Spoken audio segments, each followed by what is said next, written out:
dores muito intensas, dores lancinantes, dores...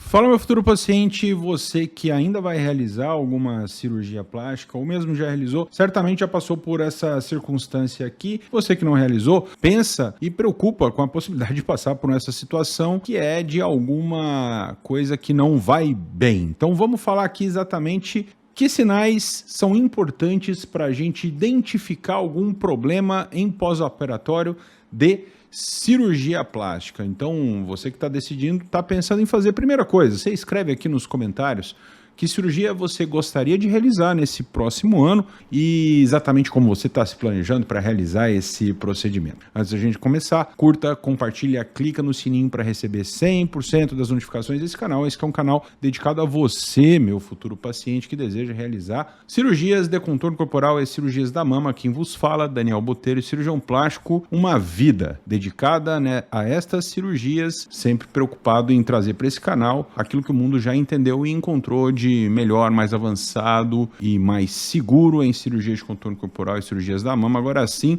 vamos falar sobre sinais de pós-operatório que geram preocupação no cirurgião e que você deve ficar atento. Agora sim, roda a vinheta.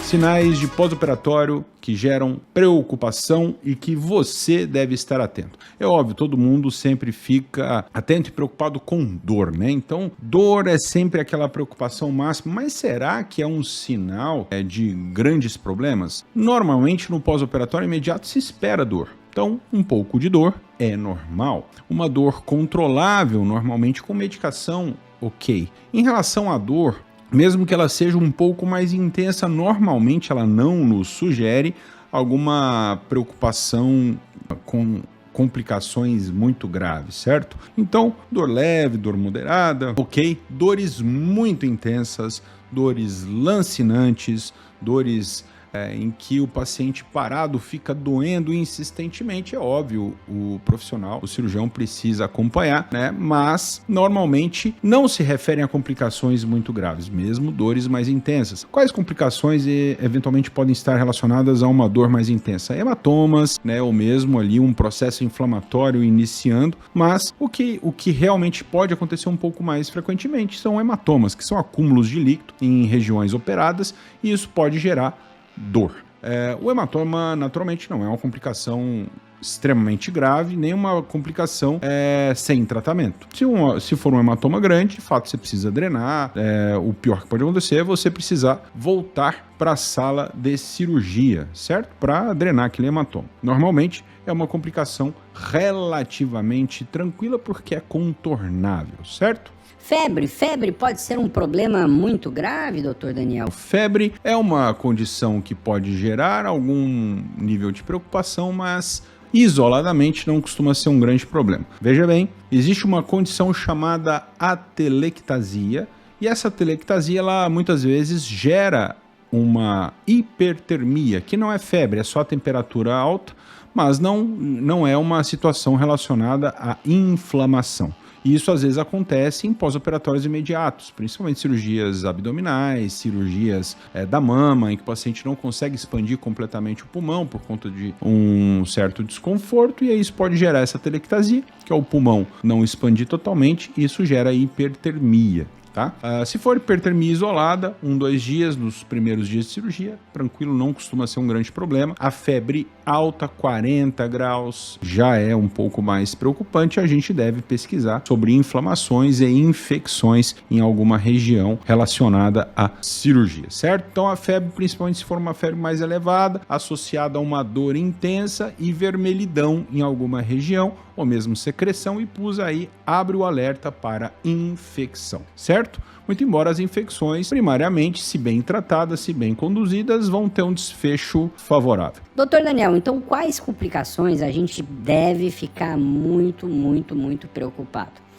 A complicação que, de certa maneira, a gente deve ficar muito atento, principalmente na primeira semana de pós-operatório, são falta de ar. Mas é uma falta de ar, não é uma falta de ar leve, não é aquele cansaço. É uma falta de ar que o paciente não consegue completar frases. Ele começa a falar e ele precisa ficar puxando o ar para completar a frase. Então, que complicação que isso pode gerar, né, que pode estar relacionado à falta de ar? Principalmente a embolia pulmonar, que são coágulos que podem se formar ao nível das pernas, se desprender e parar no pulmão. Isso acontece e impede a troca gasosa e você não consegue oxigenar o sangue e isso gera a falta de ar. Então, se você está na primeira semana de pós-operatório e tem muita falta de ar, você não consegue completar uma frase, procure o teu cirurgião imediatamente. Se você não consegue contato com o seu cirurgião, procure o pronto-socorro imediatamente. Doutor, é qualquer falta de ar? Não, novamente, não é qualquer falta de ar, porque é normal um certo cansaço, uma certa moleza, né? É normal um pouquinho, principalmente o paciente que fez cirurgia da mama, sentiu uma certa pressão, não consegue expandir completamente o pulmão, é normal. Mas aquela falta de ar que o paciente tem uma sudorese fria, não consegue completar as frases, isso é preocupante. Então, o mais importante é ficar atento a essa situação. Se você está em algo parecido ou mesmo está em dúvida, procura o teu profissional ou procura o pronto-socorro para que os principais problemas sejam descartados. Certo? Como eu disse a vocês, óbvio, esse é o ponto principal. Existe uma certa preocupação também, principalmente em cirurgias de controle corporal relacionadas à anemia, porque é uma cirurgia que acaba espoliando um pouco, né, diminui um pouco a quantidade de células sanguíneas, né, de glóbulos vermelhos, e isso pode gerar uma certa anemia até o terceiro dia, então um pouco de cansaço, né, uma certa moleza no terceiro dia. Se você fez uma lipoaspiração, é relativamente normal. Agora, se você está com muito cansaço, não consegue levantar da cama, tá realmente assim muito prostrado ou prostrada, pele extremamente branca, pálida, procura o pronto-socorro e o seu cirurgião imediatamente, que você eventualmente pode estar com um nível muito avançado de anemia e precisa ou de transfusão ou de fato de alguma avaliação mais detalhada, certo? Essas são as principais preocupações, principalmente cirurgias de contorno corporal, cirurgias da mama. As demais são relativamente contornáveis e relativamente tranquilas, é óbvio. Em relação à embolia pulmonar, você deve ficar atento a endurecimento ou dor nas pernas, que é uma coisa que costuma vir antes da embolia pulmonar, porque é um coágulo que se forma na perna e vai vir a trombose nas pernas, e essa trombose gera um coágulo que desprende e vai para o pulmão. Então também, se você tem dor nas pernas e uma das pernas está mais inchada que a outra, procure o seu cirurgião, mas isso por si só não costuma ser uma situação de emergência, mas a embolia pulmonar, como eu disse a vocês, sim, e aí está relacionado à falta de ar, uma falta de ar muito intensa, que você não consegue completar a frase. Certo? Meu futuro paciente ficou entendido, ficou bem claro essa preocupação. Então, dor, sangramento, um pouquinho de secreção, líquido, é relativamente normal e não costuma ser um grande problema, certo? Problemas maiores estão relacionados à dificuldade de respiração. Entendido? Então escreva aqui nos comentários se você passou por alguma situação complicada em cirurgia plástica, se teve um bom desfecho, escreva aqui também qual foi esse desfecho. Aguardo vocês nos próximos vídeos, caso decida realizar alguma cirurgia com nossa equipe ou comigo, na descrição desse vídeo você encontra o link de agendamento para falar com a minha equipe. Aguardo vocês. Agora sim, fui!